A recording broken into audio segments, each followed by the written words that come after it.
Hi guys, it's me, Skylar Capri, and today we're talking about a rumored new everyday luxury fragrance coming to Bath & Body Works. Now we have some limited spoiler information, some predictions as to what I think this could be a dupe for, as well as walking down memory lane. That way, if you're on a low buy or a no buy, but the scent still is of interest to you, there are some ways you could possibly already make it at home. That said, if you're returning to my channel, welcome back, and if you're new here, welcome. We do all things body care on my channel, so if that sounds like something interesting to you, make sure to hit that subscribe button. And without further ado, let's dive right on into the video. All right, you guys, I'm gonna sit on this side of the screen and put some images up right here regarding what I'm wearing. It's this super cute kind of short sleeve spring summer dress. The brand is Tommy Hilfiger, but I went ahead and picked this one up at Marshall's. So diving into the spoiler information, that information was sourced off lifeinsidethepage.blogspot.com. Tess is a wonderful Bath & Body Works blogger. If you love anything from sales, spoilers, archives, you really enjoy kind of the content on my channel, I highly recommend you check out Tess's blog. And as always, in the description box down below, I will have a direct link to the post that I was looking at. All right, you guys, so the spoiler information.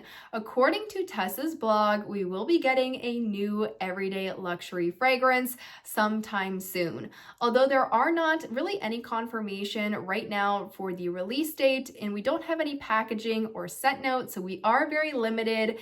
Thankfully, the scent name does kind of indicate what this one could smell like. So according to Tess's blog, the new everyday luxury fragrance coming to Bath & Body Works will be named V.I.Pear. So kind of like a play on V.I.P., but this one will be V.I.Pear. If you guys are familiar with how Bath & Body Works names their everyday luxury fragrances, the everyday luxuries line is just a way to make high-end fragrances more accessible. Now, although Bath & Body Works will not confirm or deny what the Everyday Luxuries line is a dupe for, you can usually figure it out via the name as well as the scent notes. Now, although we don't have the scent notes at this time, the name actually gives me quite a bit of information to make some predictions as to which high-end fragrances I think this one could possibly be a dupe for. So this is going to be the portion of the video that is all of those predictions. These are still assumptions. We don't have any scent notes, so it is rather limited, but I know you guys really enjoy these spoiler videos and getting the information early, so you guys are able to budget and inventory and figure out if you like this fragrance and want to set aside some coupons for it. That way, that's why I'm doing it so early. So that said, let's dive into my predictions. Now, I'm fairly confident in my first prediction, and that is going to be the Juliet Has a Gun Pear Inc. Right off the bat, from the naming perspective, you have V.I.Pear, Pear Inc., kind of similar with how it's an acronym, it's 3 letters. You also have pear in the fragrance name. So I definitely thought this one could be a high contender. Now, Pear Inc. has keynotes of green pear accord, ambroxan, and musks. It says, Pear Inc. is perfect for those who love a fresh yet fruity and sophisticated fragrance. Think of a juicy pear blended with a touch of musk and ambroxan for a modern twist. It offers a light and invigorating trail, the ideal perfume day, leaving a trail of fresh elegance. I thought this one would be so great in the current Bath & Body Works lineup. There's some overlap with the naming as well, and we haven't seen a Juliet Has a Gun fragrance so far being duped. We've seen kind of the Valentina Born in Roma, we've seen some Dolce & Gabbana fragrances, we've seen some Joe Malone fragrances, we've seen the Kilian's Angel Share being duped. This is a brand I don't think as of right now we've seen duped, so I thought that would be kind of making this one a higher contender. Obviously some overlap in the name there, and then just the overall scent perspective, it did seem kind of something like Bath & Body Works would feel comfortable putting out, something that they thought would sell well. Now, regarding the fragrance notes real quick, if you're unfamiliar with what ambroxan is, all ambroxan is kind of that really airy, kind of fresh, your skin but better fragrance. It's classified as ambroxan. So if you're ever unsure how to kind of describe that, it kind of smells just like kind of like a skin vibe but better. Some people also say this can kind of give an aquatic vibe to a fragrance. That is all ambroxan is, which I feel like is perfect matched with pear as we go into kind of the spring, summer, and warmer months. So that is definitely a predictor and contender number one for what I think this new V.I.Pear could possibly be. The next two, these are definitely a little bit more of a stretch, not so much in terms of like naming comparison, not so much, obviously we don't have the scent note, so it's hard to really match them up, but I do think that they are two also notable higher end fragrances with a true pear fragrance to them, so wanted to include them. The second one, so that's going to be the Jean Paul Gaultier La Belle. This one, it has notes, or it says a juicy, mouth-watering pear enveloped in warm vanilla. A hint of fresh bergamot enhances it all. So as you can see, we have pear, we have vanilla, we have bergamot, all three fragrances that Bath & Body Works has done frequently. This would be something very wearable. It's high end. A lot of people are familiar with this fragrance. However, not seeing a lot of overlap in the naming here, and we also can't tell, what the V.I.Pear fragrances will be to connect, but something that I did want to shout out.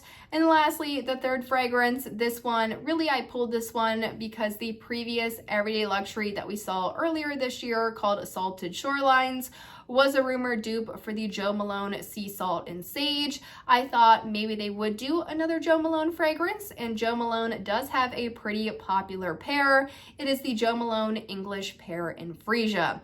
Now this one has notes of William Pear, Freesia, and patchouli, and it says fresh golden William Pear opens this bright and juicy fragrance. White Freesia blossom adds a delicate yet distinctive floral touch, and subtle base notes of patchouli and amber bring a woody depth and enhance the longevity of the scent.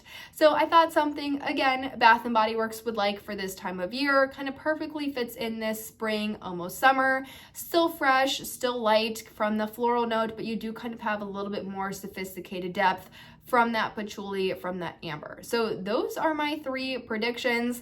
Out of those three, I definitely think that first one, Pear Ink, could definitely be super in the running for what this fragrance will end up smelling like. Now we're going to transition into part 3 of the video, which is that walk down memory lane. I have picked 3 popular pear fragrances from Bath & Body Works that you may or may not have in your collection. So although we don't have the exact fragrance notes for the V.I.Pear, knowing that it's probably going to have that pear fragrance note, I wanted to see, okay, maybe these are some things that you could pull out from your collection. And a lot of these things, if they were to be, compared to the higher end fragrances, if you add a vanilla fragrance, if you add a floral fragrance, if you add kind of an amber sandalwood, more spicy fragrance, you could make these 3 fragrances very similar to the higher end ones. The first one we have is going to be one that's currently available, and that is Gingham Fresh. Gingham Fresh is one of my favorites, and it has notes of juicy pear, sparkling clementine, and fresh daisies. I think you could easily mix this one with a freesia, with a white jasmine, with maybe even a sensual amber to kind of build up the fragrance into something that would categorize as more of a high-end fragrance. But I think that one is such a great staple in your collection. It's super pretty by itself, and one that I definitely wanted to call out as it's currently available, and I know some of you may or may not have picked that one up during the recent body care sale. The next one is one that I actually don't like a lot, but if the V.I.Pear fragrance ends up being a little bit more woodsy, patchouli based, I think this one could be somewhat similar, and that is going to be Chasing Fireflies. Now, I do remember this one being fairly popular when it came out. However, it's the third scent note in this one that I think just overtakes the fragrance and kind of ruins it for me. So this one has notes of golden pear, jasmine blooms, and illuminated woods. It's too woodsy. It's too kind of like this spicy, weird, I don't know what happens in this fragrance for me, because on paper, I love golden pear and I love jasmine. So I felt like this one would really work. It's just the woods, and it's not like the woods in Tiana, which I absolutely love the woods in the Bath and Body Works ex-Disney Princess's Tiana, that kind of shimmering bayou woods. I thought that really made the fragrance. However, the illuminated woods in Chasing Fireflies, it like destroyed the fragrance. So if you have that one and you love that one, I definitely think it could be comparable to some of these more higher end items. And if you mix in an additional floral like a freesia, like the Bath and Body Works, I think it's sheer freesia is what their iconic freesia one is. I definitely think you could easily replicate at least the Jo Malone one, or even kind of that Jean Paul Gaultier one, adding more of that sandalwood vanilla base to that type of fragrance like a Chasing Fireflies. I think you could replicate something very similar. Now, the last fragrance is one I honestly wish that Bath & Body Works would just re-release, and that is going to be Poolside Cabana. This was a seasonal release. It came out with things like Sunset Glow and Sparkling Orange Spritz, and this super pretty kind of like straw collection is what people were calling it. And this one has notes of crisp pear, warm breeze, and solar sandalwood. You can see right there in the fragrance notes, there's a lot of overlap with some of those higher end ones, especially with the Juliet Has a Gun, Pear Ink, the Green Paracord, the Ambroxan, and the Musks. Poolside Cabana has the pear, the breeze, the sandalwood. Are kind of creating this pear also mixed with your skin, but better. The Poolside Cabana might lead a little bit warmer, but you might like that in your fragrance. So I definitely think that the Poolside Cabana, if you have that one lying around, could be pretty similar. Or with that one, comparing it to the La Belle fragrance, I think just adding a little bit more vanilla to that one. Maybe you have the US Vanilla Cashmere, maybe you have Bath & Body Works Warm Vanilla Sugar. It seems like you could transform Poolside Cabana to be kind of similar to that one, the La Belle one as well. So as you can see with the pair of fragrances, they do seem to be kind of mild enough that you're able to mix things already you own in your collection with other things in your collection that aren't super niche. It's more of just like a pear fragrance with a vanilla, a sandalwood, a floral, or kind of like a fresh aquatic type of mist as well. I think you could definitely replicate a lot of these fragrances and kind of get very similar to what that V.I.Pear could possibly be. That said, I know we don't have a lot of information, so this one is very preliminary, but I know you guys really enjoy these videos because it helps you to budget. It helps you to allocate your coupons. It helps you to really look at your inventory and determine if this is something you guys would like to pick up. So I do try and get these up as early as possible. That said, I hope you guys enjoyed the video. Let me know in the comments down below what your thoughts are about this fragrance, or if you have some other high-end fragrances that you think this would be very similar to, definitely let me know. This is always one of the fun parts of the Everyday Luxuries. No one's actually ever sure what it is a true dupe for, but I hope you guys found it helpful, and I will see you all in my next one. Bye, guys.